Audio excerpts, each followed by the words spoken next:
കാഴ്ചയ്ക്കും എക്സ്പീരിയൻസിലും ഏറ്റവും രസമുള്ളൊരു ബീച്ചാണ്. വെള്ളം കണ്ടോ, അടിഭാഗം മൊത്തം കാണാം.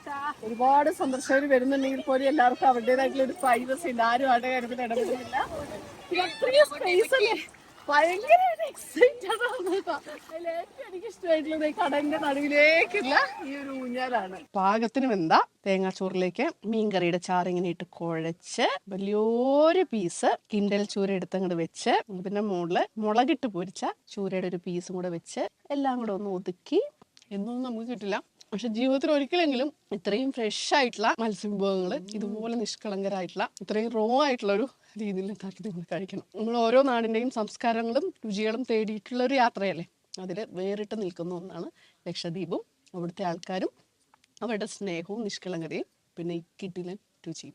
ആക്കത്തിക്കാരുടെ മുളക് തണ്ണിയ കോട്ടയം സ്റ്റൈൽ മീൻ കറിയ ഏതാണ് നിങ്ങൾക്ക് ഫിരിസപ്പെട്ടത്, ഏതാണെന്ന് കമന്റ് ബിലോ. ലക്ഷദ്വീപിലെ അഗത്തിയിൽ നിന്നും ജനവാസമില്ലാത്ത തിന്നകരയിലേക്ക് ഒരു യാത്ര. അവിടെ ചെന്ന് മീൻപിടുത്തവും പാചകവും കടലിൽ കുളിയും ഒക്കെയാണ് പരിപാടി. ഒരു ബോട്ട് നിറയെ പ്രിയപ്പെട്ടവരോടൊപ്പം ഒത്തിരി പ്രതീക്ഷകളോടെ ഞങ്ങൾ യാത്രയാകുകയാണ്. അപ്പൊ നമ്മള് ഇവിടെ കുക്കിങ്ങിന്റെ പരിപാടികൾ തുടങ്ങി.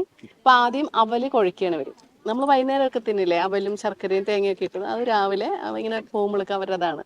ചായക്ക് ഇവിടുത്തെ വ്യത്യാസം എന്താണെന്ന് വെച്ചിട്ടുണ്ടെങ്കിൽ പാൽപ്പൊടിയാണ്, പാലല്ല കൂടുതലും. പാൽപ്പൊടി ചായയൊക്കെ കുടിക്കാൻ വല്ലപ്പോഴും ഒരു വെറൈറ്റി ആണ് അല്ലേ.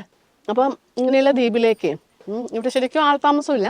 ഇവിടെ മെയിനായിട്ടും തെങ്ങ് ചെത്തലാണ്, പിന്നെ മീൻ പിടിച്ച് ഉണക്കലും ഒക്കെയാണ്. എന്നിട്ട് അത് ദ്വീപിലേക്ക് കൊണ്ടുപോകും. അപ്പോൾ ഇവിടെ ഒരു പെർമനന്റ് താമസക്കാരല്ല, ടെമ്പററി ആയിട്ട് ഇങ്ങനെ വന്ന് ഇങ്ങനത്തെ ഷെഡുമായിട്ട് കൂടുന്നവരാണ്. അപ്പം ഇങ്ങനെ ദ്വീപിലേക്ക് ഇങ്ങനെ ഇതേപോലെ നമ്മളെപ്പോലെ കാണാൻ വരുന്നവർ തന്നെ വന്നിട്ടൊന്നും കാര്യമില്ല, ഒരു വലിയൊരു ഗ്യാങ് ആയിട്ട് വന്നു എല്ലാവരും ഓരോ വീട്ടിൽ നിന്ന് കുറേ സാധനങ്ങൾ എടുത്തിട്ടാണ് വരുന്നത്. അവർ ആദ്യമേ പറഞ്ഞ് തീരുമാനിക്കുന്നിട്ട് എല്ലാവരും കൂടെ വന്നിട്ട് ഒരുമിച്ച് പാചകവും തീറ്റയും കടലിൽ കുളിയും ഊഞ്ഞാലാടലും ആയിട്ടുള്ള ഒരു ദിവസം. കംപ്ലീറ്റ് ഒരു റിഫ്രഷ് ആവുന്ന ഒരു അനുഭവം. അടിപൊളി. അപ്പോൾ ഇന്ന് നമ്മൾ തിന്നകരയിൽ വന്നിട്ട് നമ്മുടെ മീൻകറി വെച്ച് ഇവരെ തീറ്റിക്കാൻ പോകാം കേട്ടോ. ഇവർക്ക് അധികം എരിവില്ല കേട്ടോ. അപ്പോൾ ആദ്യമേ എന്നോട് പറഞ്ഞു എരിവ് കുറച്ചെന്ന്.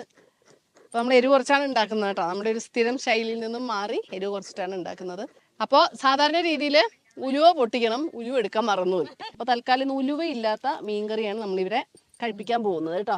അപ്പോൾ നമ്മുടെ അരപ്പ് വീട്ടിൽ നിന്ന് അരച്ചുകൊണ്ട് വന്നു. അതായത് നമ്മുടെ സാധാരണ മീൻകറിയുടെ അരപ്പ്, ഇഞ്ചി, വെളുത്തുള്ളി, പച്ചമുളക്, ചെറിയുള്ളി എല്ലാം. ഓക്കെ, നല്ല വഴന്നായിണ്ട് കേട്ടോ. നമ്മൾ ഇടുവാണേ. ഇത് സാധാരണ മുളക് പൊടിയാന്ന് തോന്നുന്നു. 3 ടേബിൾ സ്പൂൺ ഇട്ടിട്ടുണ്ട്. മഞ്ഞപ്പൊടിയും ഇട്ടിട്ടുണ്ട്. കുറച്ച് വെള്ളം ഒഴിക്കുകയാണേ, മസാല ഒന്ന് വേകാനുള്ള വെള്ളം. ഞാൻ ഉപ്പിടട്ടെ. ഇവിടെ പുളി ഇടുവാണ്. വഴണ്ടു, എണ്ണ നല്ല തെളിഞ്ഞു. ഇപ്പോൾ അതാ ഇത് ഒഴിച്ചു. കറിവേപ്പില ചേട്ടനെ ഇടുവാണ്. തിളച്ചു, നമ്മൾ കറിവേപ്പില ഇട്ടു. ഇനി നമ്മൾ ആവശ്യത്തിന് വെള്ളം ഒഴിക്കുകയാണ് കേട്ടോ. അപ്പം നല്ല കിണ്ടൽ ചൂര ഇട്ടു അല്ലേ. 2 പച്ചമുളക് കീറി അതിൻ്റെ മുകളിലോട്ട് ഞാൻ അങ്ങോട്ട് ഇടുകയാണ്. എരിവ് ഓക്കെയാണ് അവർക്ക്. ഇതാ അടച്ച് വെക്കുകയാണ്. ഒരു 10 മിനിറ്റ് അവിടെ ഇരിക്കട്ടെ. ഞാൻ എടുക്കുവാണേ. വറ്റിയിട്ടുണ്ട്. ഇനി ഇത് ഉച്ചയാകുമ്പോഴത്തേനും ഒന്നും കൂടെ വറ്റും. ഒന്ന് ചുറ്റിച്ച് ഇലയിലേക്ക് വെച്ചു. ലാസ്റ്റ് നമ്മുടെ കറിവേപ്പില ഇട്ടു. വറുത്തിടാൻ ചെറിയുള്ളി എടുക്കാത്തത് കൊണ്ട് നമ്മുടെ പച്ച വെളിച്ചെണ്ണ കുറച്ച്. അടുത്തത് മീൻ വറക്കാനുള്ള ഒരു മീൻ പൊരിക്കാൻ, വറക്കല്ല പൊരിക്കാനുള്ള സെറ്റപ്പാണ്. എണ്ണ ചൂടായി തിളച്ച എണ്ണയിലേക്ക് മസാല പുരട്ടിയ മീനുകൾ ഇങ്ങനെ ഇടുകയാണ്. ഓരോന്നായിട്ട് ഇടുന്നു. എണ്ണ കൂടുതലാണ് നമ്മൾ ഉപയോഗിക്കുന്നതിനേക്കാളും, പക്ഷെ ഒരുപാട് വറക്കാനുണ്ട്, അതുകൊണ്ടായിരിക്കും. ഇവിടെ മീൻ മുളകിട്ടത് വെളിച്ചെണ്ണ ഒരു ഒട്ടും പിശുക്കാതെ ധാരാളമായി തട്ടി. അതിനുശേഷം ഒരു 1.5 സബോള അല്ലേ. അപ്പൊ നമ്മള് കറിവേപ്പില ഇട്ടു അല്ലേ. ഇതാണ് ഇവിടെ മീൻ മുളകിട്ടതിന്റെ മസാല അല്ലേ. ഇതിപ്പോ ഒരു 5-6 ടേബിൾ സ്പൂൺ ഇട്ടിട്ടുണ്ട് കേട്ടോ. നല്ല എണ്ണ തെളിയണം അല്ലേ. വരട്ടി നല്ല എണ്ണ തെളിഞ്ഞതിന് ശേഷം വരട്ടും. അതായത് അച്ചാറിന്റെ ഒക്കെ ഒരു പരുവില്ല, അച്ചാറിന്റെ ഒരു സ്മെല്ല് വരുന്നതാണ് ഇവര് പറയുന്നത്. അതാണ് അപ്പൊ അവിടെ. ഇത് കുറുകിയാണ് ഇരിക്കുക, കുറുകിയിരിക്കും അല്ലേ. വെള്ളം വേണമെങ്കിൽ തേങ്ങാപ്പാൽ ഒഴിക്കും. അത് ലാസ്റ്റ് അല്ലേ ഒഴിക്കുക? ഒറ്റപ്പാൽ ഒഴിക്കുള്ളൂ. അപ്പോൾ നമ്മുടെ വിനാഗിരി അല്ല കേട്ടോ, തെങ്ങിൽ നിന്ന് നീരയിൽ നിന്നും എടുക്കുന്ന സുർക്ക അവരൊഴിച്ചിട്ടുണ്ട്. നമ്മൾ തലയും കുത്തി നിന്നാലും നമുക്കിത് ശരിയാവില്ല. പക്ഷെ ഇവിടെ കറി വരുമ്പോൾ നമുക്കത് ഓക്കെയാണ്. മീൻ എടുക്കുകയാണ് അല്ലേ. ഇവിടെ ചൂര തന്നെയല്ലേ. 2 കിലോ ഉണ്ടാ. സബോളയൊന്നും പോയ വഴി കണ്ടിട്ടില്ല. അതുപോലെ ആ മസാലയിൽ സെറ്റായിട്ടുണ്ട് കേട്ടോ. വെള്ളം ഒഴിച്ച് വെന്തതിന് ശേഷം ലാസ്റ്റ് നമ്മുടെ തേങ്ങാപ്പാൽ ഒഴിക്കും അല്ലേ. മീൻ വറുത്ത എണ്ണ മീൻ മുളകിട്ടയിലേക്ക് കുറച്ചങ്ങ് വീഴ്ത്തുകയാണ്. കണ്ടാ, ഓ എന്റെ ദൈവമേ, ഇതെല്ലാം കൂടെ തിന്നിട്ട് എന്റെ കൊളസ്ട്രോൾ ഒന്ന് 500 ആവും. അപ്പൊ തേങ്ങാച്ചോറും മുളക് മീനും മീൻ പൊരിച്ചതും 3 റെഡി ആയിട്ടുണ്ട്. എല്ലാം റെഡി ആക്കിയിട്ട് എല്ലാവരും കൂടെ കടലിൽ കുളിക്കാൻ പോയേക്കാണ് കേട്ടോ. ഞാനിത് കഴിച്ചതിന് ശേഷം ഞാൻ പോവാന്ന് വിചാരിച്ചു, കാരണം ഇനിയും കൊതി സഹിച്ച് നിൽക്കാൻ പറ്റില്ല. അപ്പോൾ ദാ എണ്ണയൊക്കെ തെളിഞ്ഞ് തേങ്ങാപ്പാൽ, അത്രയും തേങ്ങാപ്പാൽ ഒഴിച്ചതല്ലേ, തെളിഞ്ഞിട്ട് സെറ്റായിട്ടുണ്ട്. ഞാൻ ദേ ഒഴിക്കുകയാണ് കേട്ടോ. ഇളക്കി ഇങ്ങോട്ട് എടുത്തു. വലിയ കഷ്ണം മീൻ എടുത്തു. അതിൻ്റെ ഗ്രേവി ഒന്ന് ഇറക്കി എടുക്കണം കേട്ടോ. ഇനി ഇതാ വറുത്ത മീൻ എടുക്കുവാണേ. ഓ എണ്ണ ഇങ്ങനെ ഉറ്റ വീഴുന്നു കേട്ടോ. ഞാൻ ഉണ്ടാക്കിയ മീൻകറി ഞാൻ തിന്നുന്നില്ല കേട്ടോ. അത് ഇവർ തിന്നിട്ടല്ലേ അഭിപ്രായം പറയേണ്ടത്. എല്ലാത്തിനും തിളച്ച ചൂടാണ്, പുറത്ത് അതിനേക്കാൾ ചൂടാണ്. എൻ്റെ വായിലാണെങ്കിൽ ഉതിയുടെ വെള്ളപ്പൊക്കും. ഓ കറി മാസ് സിമ്പിളാണ്, പക്ഷേ പവർഫുൾ ആണെന്ന് പറഞ്ഞ പോലെ രക്ഷയില്ല കേട്ടോ. കഷ്ണം എടുത്തത് നോക്കട്ടെ കേട്ടോ. ഒരു പീസ് ഇങ്ങനെ എടുത്തു. ഇത്രയും ഫ്രഷ് മീനൊക്കെ തിന്നാൻ പറ്റുക എന്നുള്ളത് ഇവിടെ എത്ര വലിയ ഭാഗ്യമല്ലേ. നമ്മുടെ പോലെ കുറുകിയിട്ടല്ല കേട്ടോ, പക്ഷെ നമ്മൾ ആ ചേർത്ത ഗ്രേവിയിലുള്ള എല്ലാ സാധനങ്ങളുടെയും ടേസ്റ്റ് നമുക്ക് മീനിൽ കിട്ടുന്നുണ്ട്. അതാണ് അതിൻ്റെ ഒരു ഹൈലൈറ്റ്. ചാറൊഴിച്ച ചോറ് ഇതൊന്നും കൂടി ഒന്ന് കുഴച്ചു. നമ്മുടെ വറുത്ത മീനൊന്ന് നോക്കട്ടെ കേട്ടോ.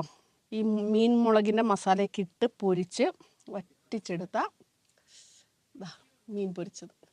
സത്യത്തിൽ നമ്മൾ കേരളത്തിൽ ഉപയോഗിക്കുന്ന പോലെ ഒരു മസാലയും പേസ്റ്റുകളൊന്നും ഇതിൻ്റെ അകത്ത്, അത് മീൻസ് ഇഞ്ചി വെളുത്തുള്ളി പച്ചമുളക് ഒന്നും ഇതിൻ്റെ അകത്ത് ചേർക്കാതിരിക്കുകയാണ് നല്ലത്. കാര്യം ഇതിൻ്റെ ഏറ്റവും വലിയ ഹൈലൈറ്റ് ഇതിൻ്റെ ഫ്രഷ്നെസ്സാണ്, ആ മീനിൻ്റെ ഒരു ടേസ്റ്റാണ്.